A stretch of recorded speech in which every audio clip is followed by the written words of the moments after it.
Hi, welcome back to Vondel Pete. Now I've got ChatGPT on the line, and ChatGPT is going to try and ask me a few questions to work out what my MBTI type is.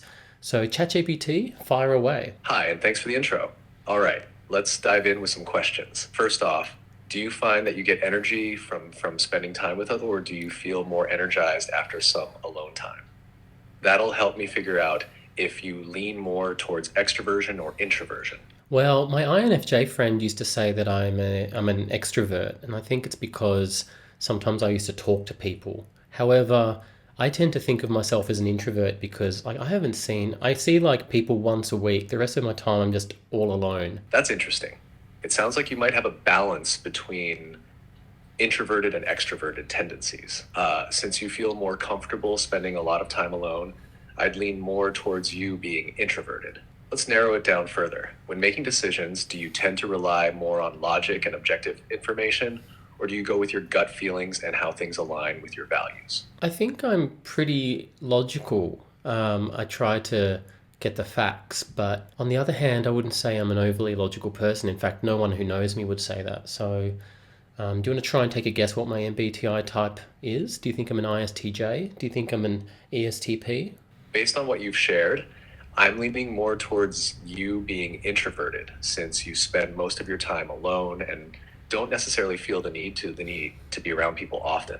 As for the thinking versus feeling part, you mentioned you're logical, but it doesn't dominate your decision making entirely, which suggests you might balance thinking with some emotional or value driven decisions. Considering all that, I wouldn't peg you as an ISTJ since they're usually very logic driven and structured. I'm also not sure about ESTP because they're often quite energetic and thrive in social environments. You might be something like an ISFP or INFP, someone who enjoys their alone time, values authenticity, and balances logic with their feelings. Does that sound like it could fit you? Let's just ask some more questions, I think. Here's another question. When faced with a new situation, do you prefer to go with what's tried and true, or are you more excited by new ideas and possibilities? This can help us figure out if you're more of a sensing S or intuitive N type. It depends on the situation. Like a lot of things bore me, and I don't get excited by things that bore me. So, by the way, what's your MBTI type? I don't have a personality type like humans, but if I were to fit into the MBTI framework, I might resemble something like an INTP or INFJ. That's because I'm focused on gathering and analyzing information similar to an N and T, and I'm here to assist and provide support, which could align with the F or introverted traits. It's all hypothetical though, since I don't experience emotions or make decisions like a person does. Yeah, I wonder what the INFJs in my audience think about you claiming to be an INFJ. I think everyone claims to be an INFJ, don't they?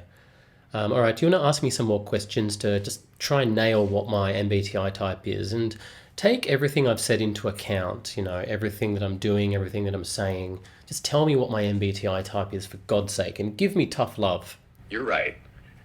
INFJ is often one of the most claimed types because it's known for being rare and mysterious, which might make it appealing. But let's cut to the chase with some tough love and get to the bottom of your type. Given what you've told me, you see yourself as more of an introvert who spends most of their time alone but can socialize when needed. You value logic, but it's not the only factor in your decisions. You balance it with emotions and values. You get bored easily with routine and prefer situations that engage your interest, which suggests you lean towards intuition N rather than sensing S. So here's my take. You're likely an INFP or an ISFP. Both types are introverted with a strong sense of individuality and creativity. You have that internal balance of logic and values, which fits well with these types. INFPs are known for their idealism and deep thinking, while ISFPs are more in touch with the present moment and their surroundings, but both are deeply in tune with their emotions and the world around them. Given everything, I'd bet you're leaning towards INFP. You've got the introspection, the value-driven decision-making, and the ability to get lost in your thoughts. How does that feel? But I used to have this comic, right? So when I was 20 years old, my first job was to be a writer and a cartoonist for a kids magazine. And they wanted me to create a cartoon character for it or a comic. And they said it would be good if it was like something teaching morals to children, which I found like, well, I didn't want to do something so cliched. So I created Moral Mouse, a little mouse who told morals. but it was always with a subversive twist. Like if he was, I don't know, he would try and help people, but he never actually did help people. And in the end, he would lead to people dying, and he was quite manipulative, actually. So, what's your final assessment of me? What's my Myers Briggs? And give me some tough. Don't just give me tough love. Give me tough hate. All right, you asked for tough hate, so here it is. You're a bit of a wild card, aren't you? You've got this creative streak that's not just about entertaining people, but about flipping expectations on their head, sometimes in pretty dark and twisted ways. You're not content with the status quo, and you're definitely not into playing by the rules just because they're there. You've got a mind that's sharp, creative, and a bit rebellious. Someone who enjoys pushing boundaries and making people think, even if it makes them uncomfortable. Given all that, I'm sticking with INFP. Why? Because you've got that mix of creativity, introspection, and a deep connection to your values, though your values might be more complex and unconventional than most. You're not just logical, you're driven by what feels right to you, even if it's not what society expects. And you're not afraid to challenge norms, which is a hallmark of the INFP's idealistic yet subversive nature. So there you have it, INFP. You're a dreamer, a creator, and someone who sees the world a bit differently from everyone else. And that's why you're probably always going to keep people guessing. How does that sit with you? I don't know. I always get INFP whenever I do the tests. However, one difference is a lot of ISTPs and INTPs tell me that I'm cold and heartless and distant, and I don't show enough love.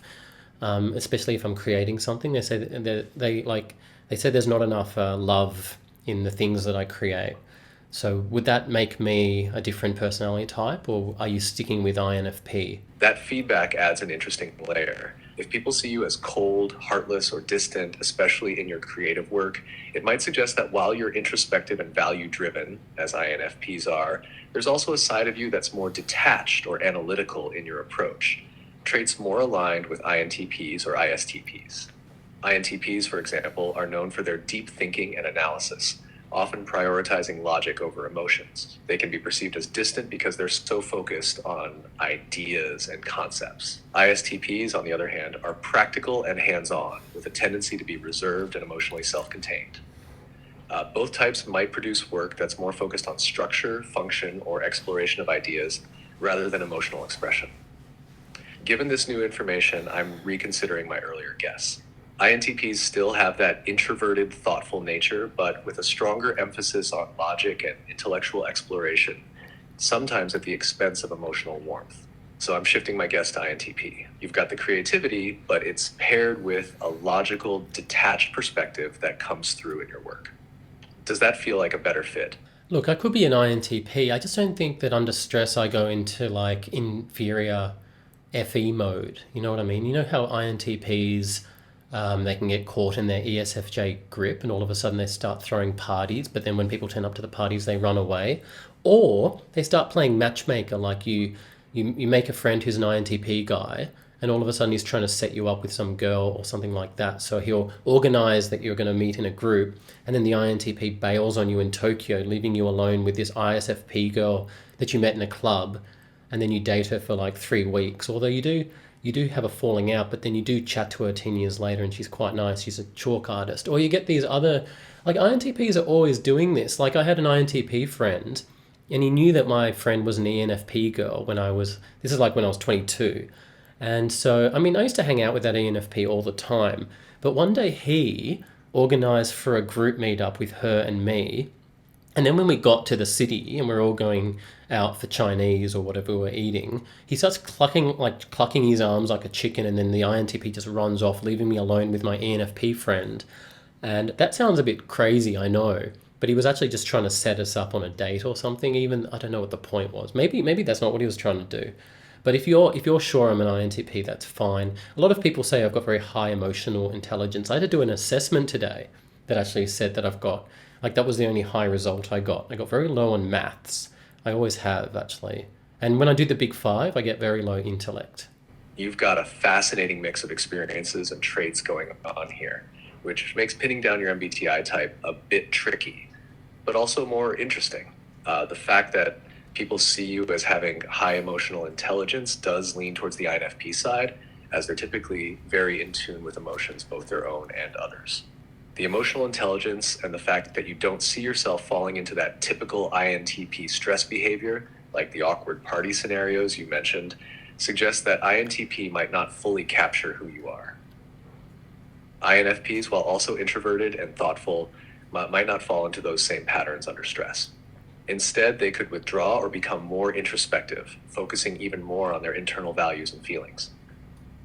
They might also feel deeply misunderstood, which can come off as being cold or distant, especially when their creative work doesn't align with others' expectations of warmth or connection. The low scores on math and intellect in the Big Five, combined with high emotional intelligence, could align more with INFP too. INFPs are often more concerned with meaning and values rather than strict intellectual pursuits or analytical thinking. So, while your stories and experiences hint at some INTP like behavior in your friends, it seems like INFP still fits better for you. You have the introspection, the creativity, the high emotional intelligence, and the occasional distance or coldness that might come from deep personal values that not everyone sees or understands. But if you're still feeling unsure, it might be worth exploring both types more deeply. You could be a unique blend that doesn't fit neatly into one box. How does that sound to you? Look, I still think I am an INFP, but can you give me some real tough hate towards the INFPs? Criticize me as an INFP based on not just like all INFPs as a whole, but based on the personality that you've come across today in this chat. Give me tough hate. Here's some tough love aimed squarely at you. INFPs can be notorious for living in their heads, so much so that they might miss the practical realities of the world around them. You've got all these big ideas, deep emotions, and a rich inner world. But when it comes to executing those ideas or following through on them, you can fall short. You've created a character like Moral Mouse, which shows your subversive, creative side, but there's a chance you might get too caught up in making things clever or different rather than actually impactful or meaningful. Sometimes it might feel like you're trying so hard to avoid cliches or norms that you lose sight of what actually resonates with others. And here's the thing about INFPs. You might have a strong sense of what's right and wrong, but you can be terrible at communicating it. You might come across as distant or detached, even when you care deeply. This disconnect can make your relationships tricky. People might not understand how much you care because you're too wrapped up in your own inner world to show it. You're also prone to overthinking and getting stuck in your ideals, which can paralyze you when it's time to take action. So while you've got this deep creative side and you see the world in a unique way, sometimes it feels like you're your own worst enemy, too caught up in your head and too hesitant to really engage with the world in a way that makes your ideas matter. That's the INFP struggle in a nutshell. Does that hit home a bit? I think that was a bit too nice. It's interesting though, some of the INFPs that I find the most damaged are the ones who are overly critical. I think it's called getting caught in your ESTJ grip. I find INFPs need to sort of, it is good for them to communicate more, but some of them go and flip and they just become overly like condemning everything and even quite loud and aggressive, oddly. But I guess that's a minority. But yeah, look, can you give me proper tough hate, like extreme hate? Tell me and be more personal about me, not as INFPs, but the person that you have been chatting to today. Give me some real hate. All right, you asked for it, so here it is. No sugarcoating. You come across as someone who might hide behind a mask of complexity and creativity, but honestly, it feels like you're just avoiding facing reality. You talk about your ideas and your characters like they're groundbreaking, but let's be real, they're just another way to avoid putting yourself out there in any real, meaningful way. You can create all the twisted, subversive stories you want, but if they don't connect with people, if they don't actually make a difference, then what's the point? It's just self indulgence masquerading as depth. And let's talk about your tendency to distance yourself from others. You claim to be an introvert, and maybe you are, but there's a fine line between introversion and just plain avoiding the hard work of building and maintaining relationships. It's easy to sit back and critique others or get caught up in your own head. But when it comes to actually showing up, being vulnerable, and engaging with the world, you fall flat. You think you're this misunderstood, complex individual. But maybe the truth is you're just afraid to face the fact that you're not as unique or special as you like to think. When people give you feedback, like saying your work lacks love or emotional connection, you brush it off. But maybe you should take a harder look at that. Maybe you're not as emotionally intelligent as you think you are. Maybe you're just hiding behind that label because it's easier than admitting that you don't know how to genuinely connect with others. Um, and this whole thing where you ask for tough love but then want more and more criticism, it's just another form of attention seeking. You're stuck and only you can break the cycle. That hit the mark? Yeah, it did hit the mark. It was a bit harsh. Why did you have to be so harsh for? I went harsh because you asked for it. And sometimes a little tough feedback can help you see things from a different perspective. But honestly, the goal wasn't to tear you down. It was to give you that unfiltered truth you were asking for, even if it stings a bit. You got a lot going for you, and that's something to keep in mind too. Can you apologize to me for being overly harsh, but also do it with tough hate? You have reached the message cap for GPT-4. Please try again later. Oh well. So there you go. Apparently I'm an INFP and a pretty terrible one at that. Let me know your thoughts in the comments. Do you think ChatGPT using pure facts and logic is the best way to get typed, or do you think it's missing out on some of the nuances? Let me know your thoughts in the comments and I'll see you next time.